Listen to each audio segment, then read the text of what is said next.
Oh, there's enough in football to keep me occupied. So, You think? look, not so much. Look, clubs can be quite political when things are really rough, but clubs, particularly in the past, but they're so well governed now, and the executives get to lead, and they're so well resourced that just the power brokers in the background don't tend to exist anymore like they did. So it has changed dramatically. More of a corporate structure, a more No accountable corporate structure? Yeah, definitely. And I think that's the biggest shift. And from my end, we see ourselves as a highly accountable football club and football department. And I heard Brian Cook speak as well. That's how he views Geelong. And in the past, because of relationships, people have got jobs without, over a long period of time, without the high level of accountability because of the power brokers. But now it really is, you're appointed on your merits and your experiences, and you have to account for your performance. Can I talk about a couple of slightly political issues? Let's go back a couple of weeks, and the Crime Commission announces its investigation into drugs and gambling and organised crime. We're told that it's everywhere. Government ministers say fans should be disgusted. And a couple of weeks in, we don't really have many names, and there's a lot of speculation, but that's it. What does that look like from inside a footy club? Oh, well, for me, we love the game, so anything that seems to hurt the game or tarnish the game is a concern. From my end, there's been a lot of information, a lot of statements on both sides of the fence from a lot of codes. So I don't think there's anything new in the report of the threats to all the codes, which is gambling, illicit drugs, which is a community disease as well, and performance-enhancing drugs. So those big items, and the AFL's been really at the forefront of educating clubs and players and to keep its integrity of the competition. There's no doubt about that. Do you talk to your sports science people, or did anyone on that first day and say, I want a list of those supplements? What are they? Certainly we're aware. As I said, we're highly accountable. As head of football, I'm aware of everything that goes on, and that's my responsibility. So, but to the bigger issue that you mentioned, I just think it'd be easy for me to put my chin out and say we're perfect, but I think all clubs have got to remain vigilant to all the things that I put forward, and I think we need to let it run its course. And at the end of that, all codes and investigative bodies will be held accountable to the outcomes. And so until that comes out, I can talk from Fremantle's end and my role. I'm there to lead football. We've got processes where we communicate, really CEO, football operations, myself, and our head strength and conditioning coach. He doesn't call himself a sports scientist, Jason Webber. And we're vigilant, but we're confident our doctors make the final decisions on all treatments and injections for players. So to my knowledge, and we're in really good shape. And on the subject of footy clubs being vigilant, do you know that there are unhealthy interests in individuals who love a piece of the action?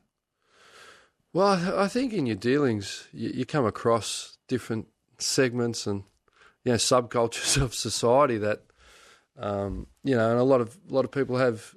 I think that's the beauty of the game, that everyone. It's not class driven, so all aspects.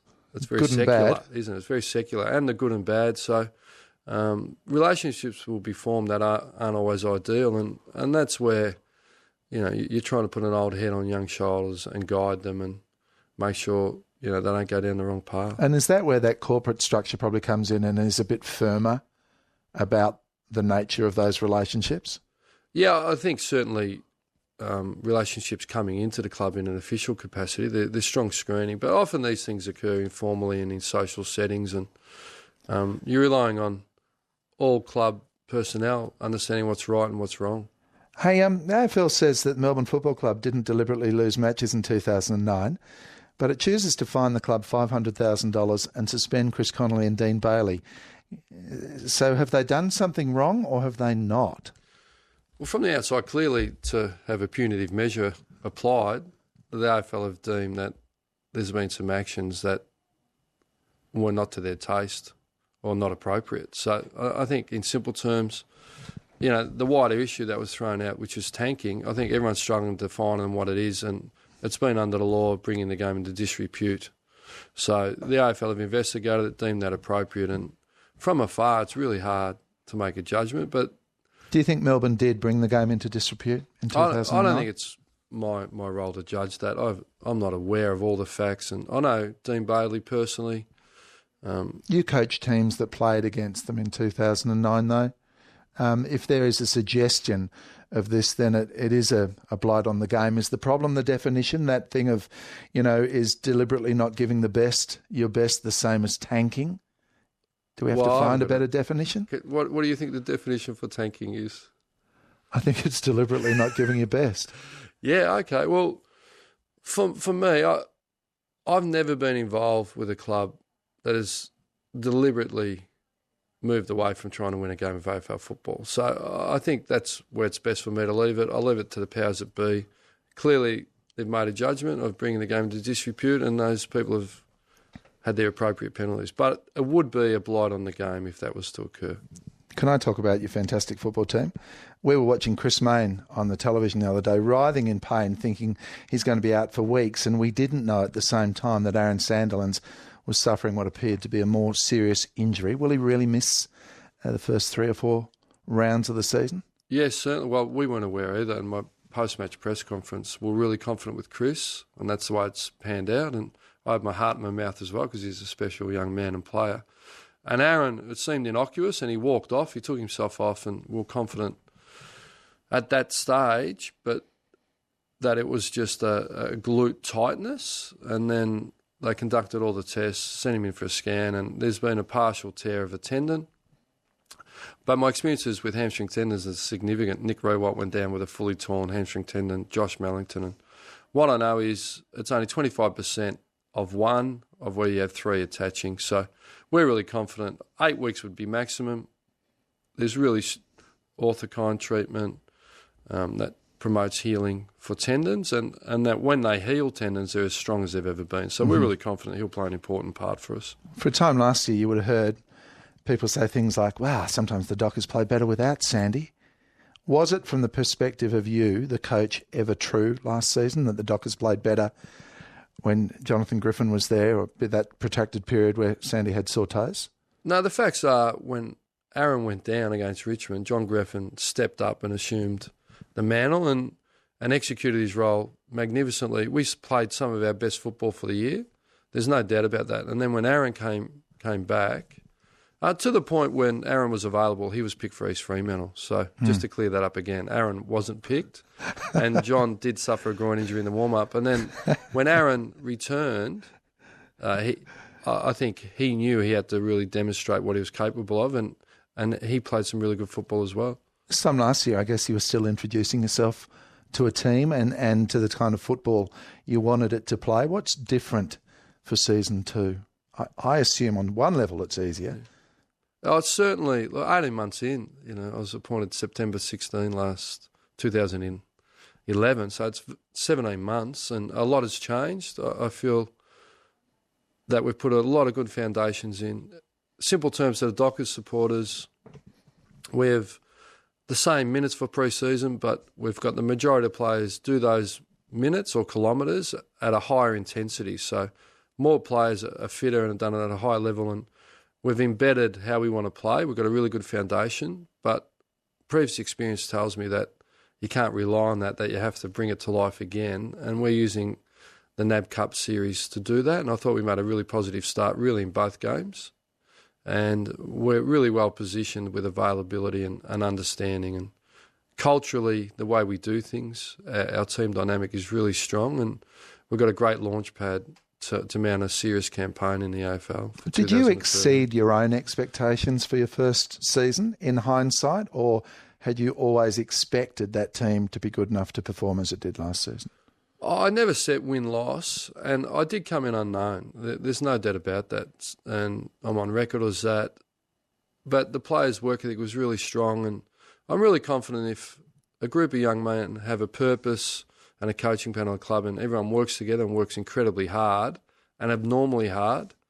And we talk about normal effort gets you normal results, but abnormal effort gets you great results. You may well be one of those people who actually believe that 110% exists. Not 110%, but I know there's easier pass and harder pass. So this group played some fantastic football. The second half of the year, we played almost as well as anyone in the competition.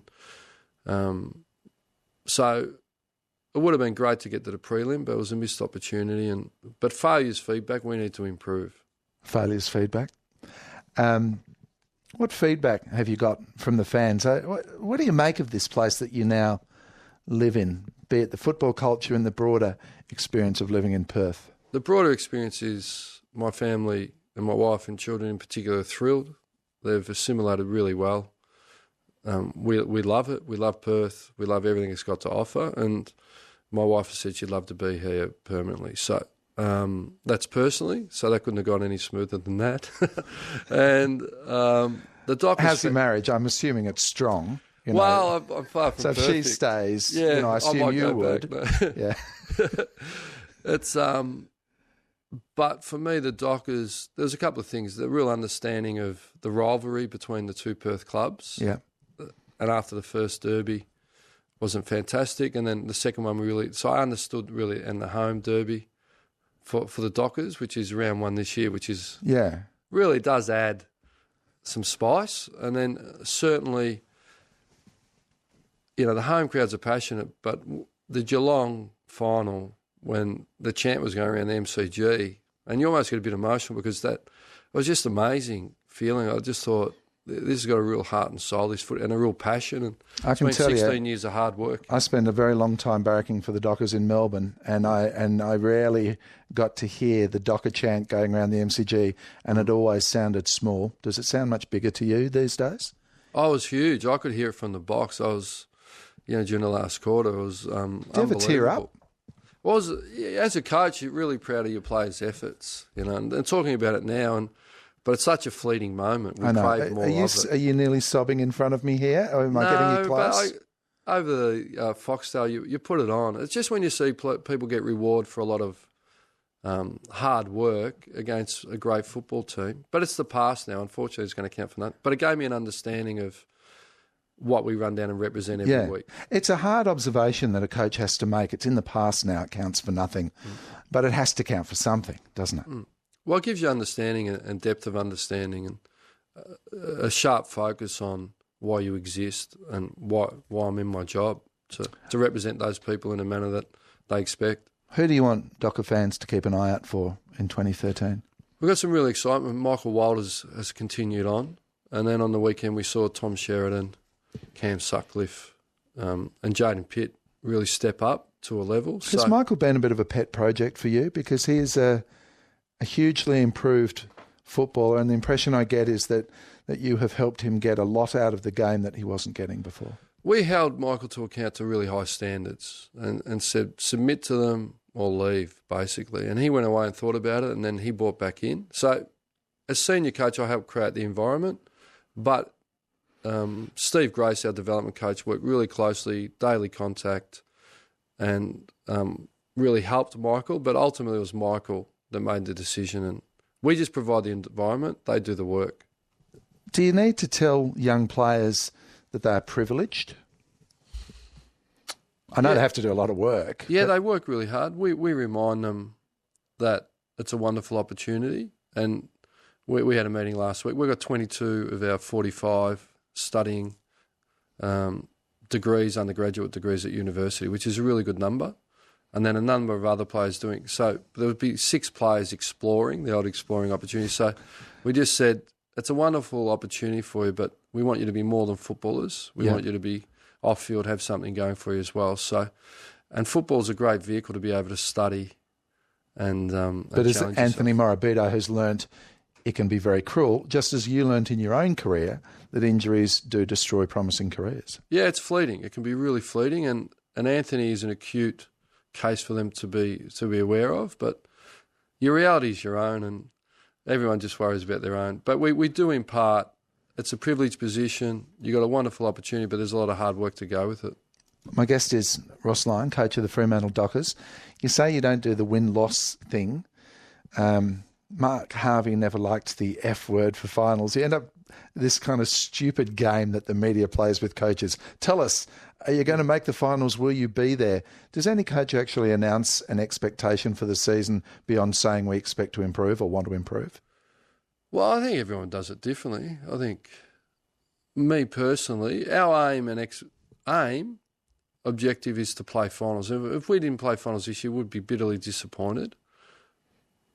But our whole philosophy is, if we've worked as hard as we can work this year and given everything we could give, and we didn't play finals, well, then that gives us a chance to analyse why. And then if the players are giving everything they can and we're not making it, well, it comes back to me then, and there's a real spotlight on me. So wins and losses are critically important. We don't shy away from that. But if that's what you focus on, it can cause a lot of anxiety. And when you have anxiety, you tend to freeze. And so we tend to focus on what's important, which is hard work daily. And then I find if you've got good systems and hard work and talent, that the results come your way. Yeah, both you and John Worsfold both strike me as being pretty tough characters. Do you need to be a pretty tough character in that football club environment to get the performances you want, to demand a kind of effort? Yeah, it's really personally, I can't speak for John. I obviously know John, but his record just speaks for itself. So as a captain and a coach, and for me, we always support. Our whole thing is support the person. You never wrong the person, but you challenge the behaviour. So if it's coming from that angle, it's easier for the players to deal with that because they know you're not making dispersions on their personal character. I'm not criticising you as a human being, but you're doing this in a way that we need you to do it differently. Right. And I don't make any assumptions as to why. This is what you're doing, this is what you need to do, and you're a really good person. Because I think you're a pretty tough sort of character, why do you let Jesse Crichton get away with that permed mullet? Because it is both. It's a perm and a mullet. You don't like it? I don't like it a lot. Obviously. And I thought maybe you'd respond to that. The same way I'll be asking John Worsfold tomorrow about Sherrod Wellingham's double knot in the match on the weekend. I don't get caught up in aesthetics. So that's quite simply, the colour of their skin, the length of their hair. I think we understand the first part of that. Yeah. The AFL's very big on racial harmony, but don't you think there should be a haircut policy? Well, it's the mullet. I think I'll be a hypocrite because I think I had a mullet in the 80s. The mullets were big, but Jesse's really grown. He's another one that a fourth year needs to step up.